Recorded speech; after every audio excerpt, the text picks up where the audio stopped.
നീ പുറകോട്ട്. എന്താ കാണവരെ പതിവില്ലാതെ പുറകോട്ട്? എന്താ കാരണം ഒരു പുതിയ ഏർപ്പാടുകളൊക്കെ? 2 പൈൻറ്റൂപ്പി അവിടെ ഉണ്ട്, ഒന്ന് എടുക്കണം. ഈ പുതിയ ശീലങ്ങളൊന്നും എനിക്കങ്ങോട്ട് പിടിക്കണില്ല കേട്ടോ. സുഖം തന്നെയല്ലേ? ഫോണിങ് ഇവിടെ തന്നെ നിക്കണം. നിങ്ങളെല്ലാരും കൂടി എന്നെ കാണാൻ വേണ്ടി ഇങ്ങോട്ട് നിൽക്കാം, ഞാൻ അങ്ങോട്ട് വരില്ലേ? സരോജിനിടത്തി കാരണവരാ. പപ്പേട്ടനുണ്ടോ അവിടെ? മൂപ്പര് റേഷൻ കടയിലേക്ക് പോയല്ലോ കാരണവരെ. റേഷൻ കട? മൂപ്പർ ഇവിടെ ബീവറേജിന്ന് സാധനം വാങ്ങി വരുന്നുണ്ട്. ആ വൃത്തിയിട്ട മനുഷ്യനെ ഞാൻ മൂപ്പർക്ക് തന്നെ കൊടുക്കാം. നേരിട്ടാ പറഞ്ഞോളൂ, പ്രശ്നമില്ലല്ലോ. അല്ല പപ്പ, ഇത്രയും നീ ഒറ്റയ്ക്ക് കഴിക്കൂ? ഇതിപ്പോ കഴിക്കാനാ, ഉച്ചക്ക് പെണ്ണാനും വേറെ. പപ്പേട്ട ഒരു ഫോണുണ്ട് കേട്ടോ. ആരാ? എക്സൈസ് വകുപ്പ് മന്ത്രിയാ. ഓണക്കാലായിട്ട് എല്ലാവരും ക്ഷേമം അന്വേഷിക്കാൻ ഒന്ന് സംസാരിച്ചു. എന്തെങ്കിലും പറയൂ. ഹലോ സാറേ,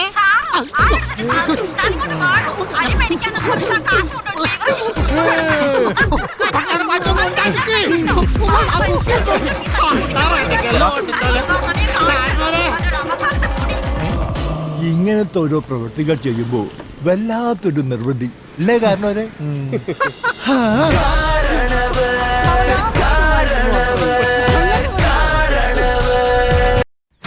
ഹലോ ഹലോ ടെസ്റ്റിംഗ്. ഹലോ.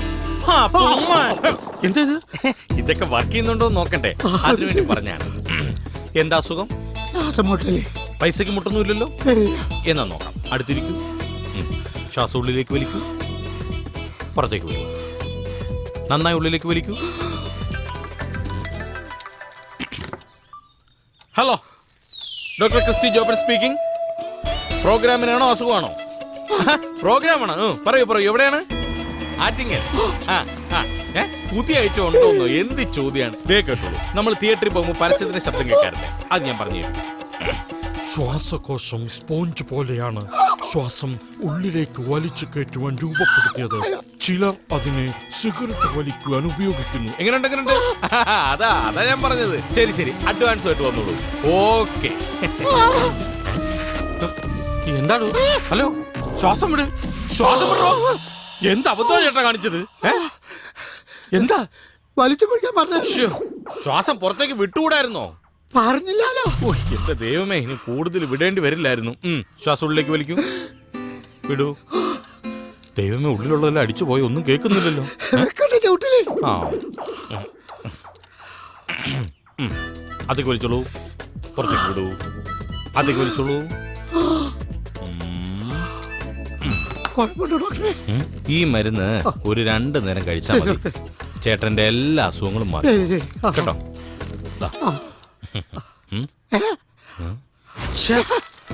ഞാനെന്തൊരു മണ്ടനാണ്. കഴിഞ്ഞ മാസം ഫ്രിഡ്ജ് എന്ന കമ്പനിയുടെ പേരെന്താണ്? കിട്ടിപ്പോയി. ഈ മരുന്ന് ഒരു 6-7 പ്രാവശ്യം കഴിച്ചു. എല്ലാ അസുഖങ്ങളും മാറിക്കോളും. ഇത് കഴിച്ചിട്ട് മാറിയില്ലെങ്കിൽ നമുക്കൊന്ന് എൻഡോസ്കോപ്പി ചെയ്യുന്നു. എങ്ങനെ? ബെസ്റ്റ് അല്ലേ? സുഹൃത്തെ, ഡോക്ടറെ കാണാൻ ടോക്കൺ എടുക്കണോ? ഇവിടെ ടോക്കൺ ഒന്നും വേണ്ട, മുൻകൂട്ടി ബുക്കിംഗും വേണ്ട.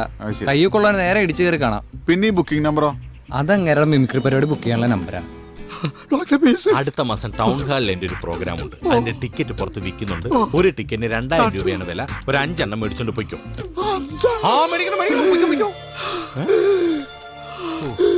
10 എണ്ണം പറയാതിരുന്ന് നന്നായി, അല്ലെങ്കിൽ ആള് തട്ടിപ്പോയനെ. നെക്സ്റ്റ് മേലെടുത്തിരാകുവന്ന അരിച്ചറ്റ് തന്നെയാ. കലക്കി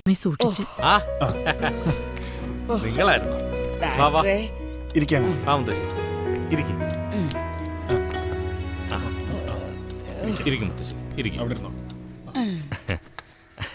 ഞാൻ പ്രാക്ടീസിലായിരുന്നേ. ഇത്ര സീനിയർ ഡോക്ടർക്ക് ഇനിയും പ്രാക്ടീസോ? അയ്യേ, ആ പ്രാക്ടീസ് അല്ല, ഇത് നമ്മുടെ മിമിക്രി. ഈ മമ്മൂട്ടി, മോഹൻലാൽ, ദിലീപ്, സുരേഷ് ഗോപി ഇവരെല്ലാം എനിക്ക് ഓക്കെയാ. പക്ഷെ ഈ ന്യൂ ജനറേഷനുള്ള നിവിൻ പോളി, ഫഹദ് ഫാസിൽ, ദുൽഖർ സൽമാൻ ഇവരൊന്നും ടൈമിംഗ് അങ്ങോട്ട് ശരിയായിട്ട് വരുന്നില്ല. അല്ല, എല്ലാം ഓക്കെ ആയിട്ട് വന്നോളൂ. ആട്ടെ, മുത്തശ്ശിക്ക് എന്താണ് കുഴപ്പം? പഴയ പെരുത്തേറ്റം തന്നെയാണോ? മരുന്നൊക്കെ ശരിക്കും കഴിക്കുന്നുണ്ടല്ലോ അല്ലേ? മരുന്നൊക്കെ മുടങ്ങാതെ കഴിക്കുന്നുണ്ട്, എന്നിട്ടും അസുഖത്തിനൊരു കുറവില്ല. അങ്ങനെ പറ. ആ മരുന്ന് എഴുതി തന്നപ്പോഴേ എനിക്കറിയായിരുന്നു അതുകൊണ്ടൊന്നും മാറില്ലാന്നു. ഇനിയിപ്പൊ എന്താ ചെയ്യാ? എനിക്കിനി മരുന്നൊന്നും വേണ്ട. പിന്നെ ഒരു ECG തന്നാ മതി. അത് കിട്ടിയാ പിന്നെ കുറച്ച് നാളത്തേക്ക് നല്ല സമാധാനമാണ്. ആയിക്കോട്ടെ, ECG എങ്കിൽ ECG ഒന്നാക്കണ്ട, ഒരു 4 എണ്ണത്തിന് എഴുതി തന്നാ മനസമാധാനം കുറച്ച് കൂടിക്കോട്ടെ. ദാ, ഇനി മനസമാധാനം കളയുന്ന ഒരു ചോദ്യം ഞാൻ ആവർത്തിച്ചോട്ടെ. നമ്മുടെ സത്യന്റെ വല്ല വിവരമുണ്ടോ? ഒരു വിവരവും ഇല്ല മോനെ. എന്റെ കുട്ടി എവിടെയാണോ എന്തോ. സത്യനെ പോലൊരു ഫ്രണ്ട് എന്റെ ലൈഫിലുണ്ടായിട്ടില്ല. അവൻ ഈ നാട്ടിലുണ്ടായിരുന്നെങ്കിൽ എനിക്കിങ്ങനെ ഡോക്ടറായിട്ടിരിക്കേണ്ട ഒരു കാര്യം ഉണ്ടാവില്ലായിരുന്നു. ഞാൻ ഫുൾ ടൈം ഒരു കലാകാരനായിരുന്നു. പിന്നെ നമ്മുടെ വായനശാലയുടെ വാർഷികത്തിന് എന്റെ ഒരു പ്രോഗ്രാം ഉണ്ട് മുത്തശ്ശി. പഴയത് തന്നെ ആവും. അതെ, പഴയതല്ല, പുതിയത്. 3 കിടിലം പരിപാടികള്. അല്ല, കൂട്ടത്തില് കാരണവരുടെ മുറപ്പെണ്ണിന്റെ ഒരു പ്രോഗ്രാം ഉണ്ടല്ലോ. നമ്മുടെ അമ്മൂന്റെയോ? അപ്പൊ കലക്കും അല്ലേ? അതാണ്. അനൗൺസ് ചെയ്യാലോ അല്ലേ? പ്രിയമുള്ളവരെ, മുരുക്കുന്തറ ജനകീയ വായനശാലയുടെ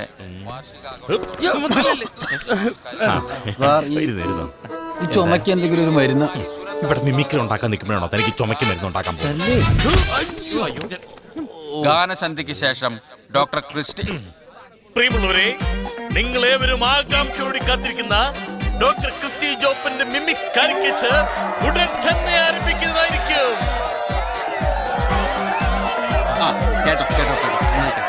നിങ്ങൾക്കൊരു സന്തോഷ വാർത്ത. ഡോക്ടർ ക്രിസ്റ്റി ജോപ്പന്റെ മിമിക്സ് കാരിക്കേച്ചർ കൂവാതിരുന്ന് കാണുന്നവർക്ക് അടുത്ത 1 മാസം നിങ്ങളുടെ ചികിത്സ ക്ലിനിക്കിൽ ഫ്രീ ആയിരിക്കും.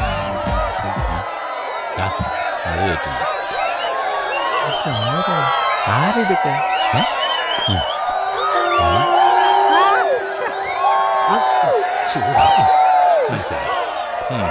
ഇത് മറ്റവന്റെ ആൾക്കാരാണ്. ആരുടെ? കോട്ടയം നസീറിന്റെ.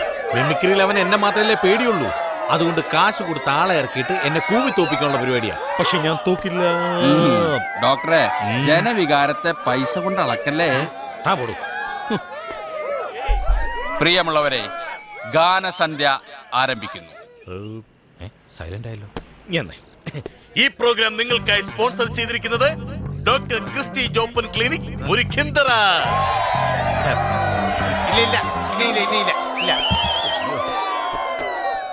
ദയവ് ചെയ്ത് ആരും കൂവരുത്. ഇത് സാധാരണ നിങ്ങൾ കണ്ടിട്ടുള്ള പോലെ ജയനല്ല, ഇത് ന്യൂ ജനറേഷൻ ജയനാണ്. തട്ടത്തും മറയത്തെന്ന ചിത്രത്തിലെ നിവിൻ പോളി അവതരിപ്പിച്ച കഥാപാത്രമായി ശ്രീ ജയൻ വരുന്നു. ഇങ്ങനെ കിടന്ന് കൂവിട്ട് തൊണ്ടയടിച്ച് ക്ലിനിക്കിലോട്ടൊന്നും ഞാൻ വരുന്ന തരത്തില്ല കേട്ടോ. ഒന്നും മിണ്ടാതിരിക്കും.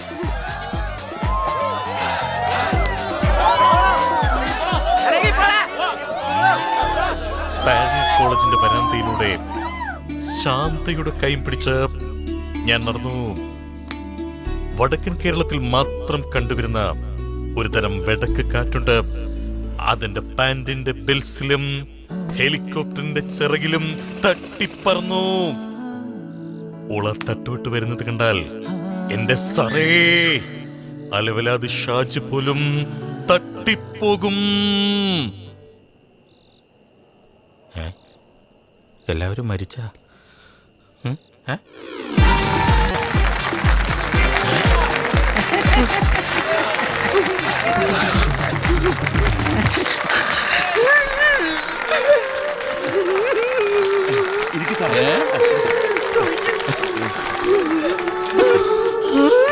എന്തിനാ ഡോക്ടറെ കരയുന്നേ?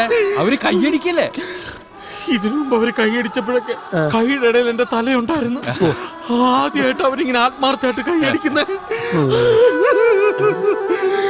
എന്തൊരു സംഭവല്ലേ. അടുത്തായിട്ട് ഫഹദ് ഫാസിൽ കാണിച്ചേരാ. നമ്മുടെ കാലത്തൊക്കെ ഈ മെട്രോ റെയിലൊക്കെ ആയിരുന്നു യാത്ര ചെയ്യാൻ പറ്റുമോ?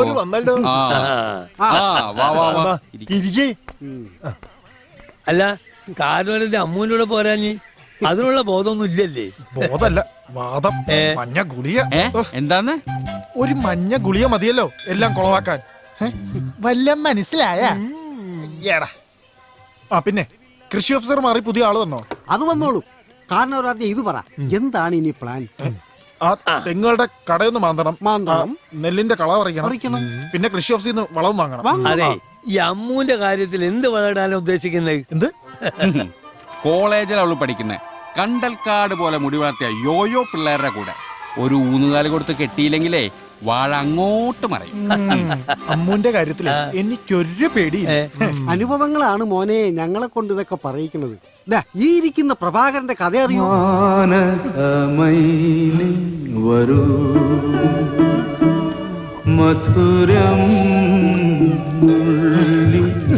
ഇഷ്ടം മനസ്സിനുള്ളിൽ വെക്കാനുള്ളതല്ല, അത് തുറന്നു പറയാം. ഇതുപോലെ വിഡ്ഢിവേഷം കെട്ടിയ പ്രഭാകരന്മാർ ഇനിയും ഈ മുരുക്കുന്നര ഗ്രാമത്തിലുണ്ടാവാൻ പാടില്ല.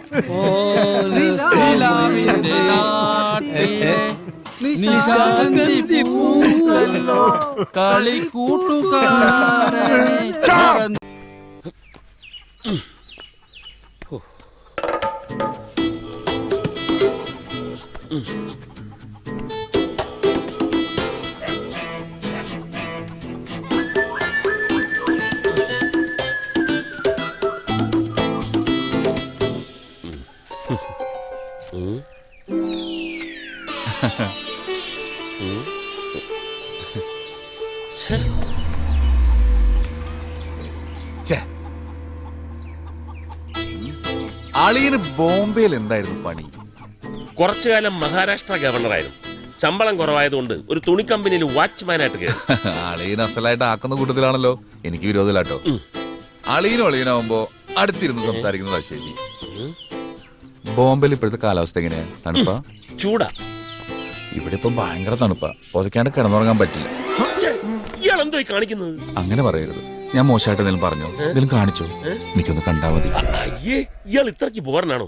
ദേ, ഇയാളെന്റെ പെങ്ങടെ കെട്ടിയവനായി പോയി. അല്ലെങ്കിൽ താനീ കാണിച്ച തോന്നിവാസം തന്നെ മുഖത്ത് അടി തരണ്ടതാ. ബോംബെയിൽ കുറെ കണ്ടിട്ടുള്ളതായത് പോലെ മനസ്സിലായി. ഞാൻ മുമ്പുള്ള സംഗതി അവിടെ ഉണ്ടോ നോക്കാൻ വേണ്ടിട്ടാ. താൻ പോണോ? ഇങ്ങനെയുണ്ടോ അളിയന്മാര്? നന്ദിനി, ഇങ്ങോട്ട് വന്നേ. എത്രയും പെട്ടെന്ന് നിന്റെ കെട്ടിയോനെ വിളിച്ചോണ്ട് പൊക്കോണം. എന്താ സത്യടാ? അയാൾക്ക് അതൊന്നും പുറത്തു പറയാൻ കൊള്ളൂല. മനുഷ്യൻ എങ്ങനെ ഇവിടെ മനസ്സമാനത്തോട് കിടന്ന് ഉറങ്ങാൻ പറ്റും? ഈ കണ്ട കാലം അന്യനാട്ടിൽ കിടന്നെങ്കിലും ഒരു ചീത്തപ്പേര് ഞാൻ കേൾപ്പിച്ചിട്ടില്ല. സംഗതി കാണണം പോലും. സംഗതി വൃത്തിയായിട്ടവനാ. മുട്ടുവരെ പൊക്കാനേ പറ്റുള്ളൂ. അല്ലെങ്കിലും നിങ്ങളെ കൊണ്ട് അത്രയ്ക്ക് പറ്റൂ. ഒരടയാളം പോലും കണ്ടുപിടിക്കാൻ പറ്റാത്ത മനുഷ്യൻ. നീ നോക്കിക്കോടി, അടുത്ത തവണ ഞാൻ പൊക്കും.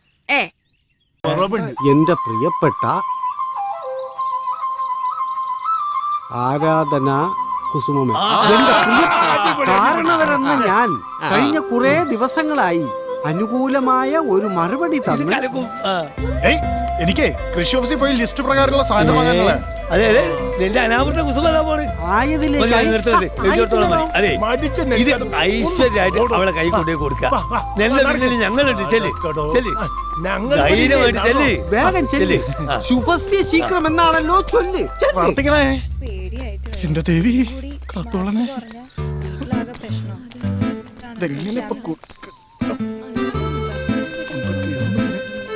ഇങ്ങനെ തന്നെ ആയിരിക്കും.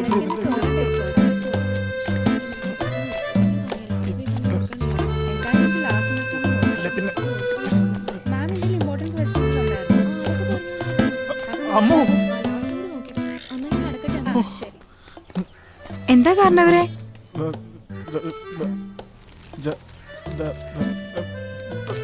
ശരി. യൂറിയ, ഫാക്ടം ഫോസ്, പൊട്ടാഷ്യോ. പ്രിയപ്പെട്ട ആരാധന കുസുമമേ,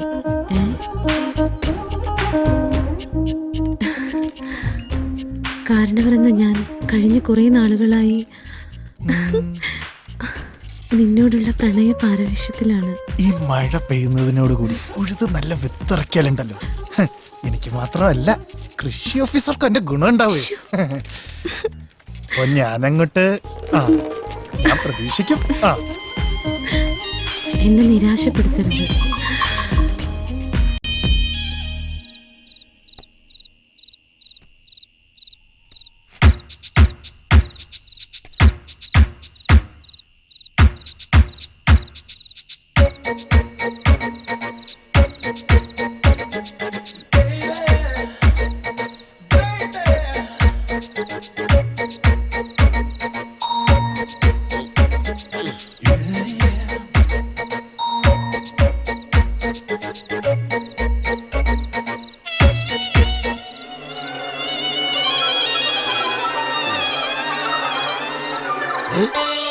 അയ്യോ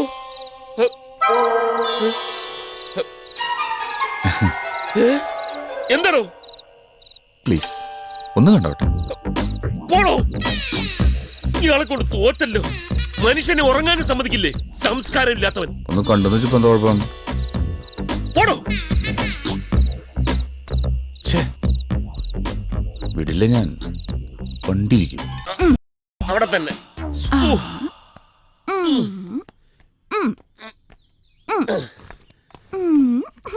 സുഖമുണ്ടോ സത്യേട്ടാ? നല്ല സുഖം. സത്യേട്ടന്റെ ഈ ഭാഗത്തൊരു ഉളുക്ക്. സാരമില്ലെന്ന് ഞാൻ പറഞ്ഞതാ. ഇവള് സമ്മതിക്കണ്ടേ? ഇപ്പൊ വേദന കുറവുണ്ടോ ഏട്ടാ? കുറവുണ്ടാവും. സത്യമായിട്ടൊന്ന് എണീറ്റ് ഞാൻ കൊണ്ടാക്കാം. വേണ്ട വേണ്ട, പിടിക്കണ്ട പിടിക്കണ്ട. ഞാൻ തന്നെ പോയിക്കൊള്ളാം. പറ്റിയ ആളാ. ഇയാൾ ആരാ എന്താണെന്നറിയാതെ നീ എന്തിനാ യൂണിയനും പിടിയാനൊക്കെ നടക്കുന്നത്? അതെന്താ? ഇടി ത്രികോണത്തിൽ സൂര്യൻ സഞ്ചരിക്കാൻ this horoscope owner is dead. എന്ന് വെച്ചാ നിന്റെ ചേട്ടൻ ചെറുത് 6 വർഷം ആ സുമാരപ്പണിക്ക് പറഞ്ഞേ. അപ്പൊ ഇയാളോ? അയാളോ? അപ്പൊ ഇത്രയും നേരം ഒരു അന്യ പുരുഷനെയാണോ ഞാൻ ഒഴിഞ്ഞോണ്ടിരുന്നത്?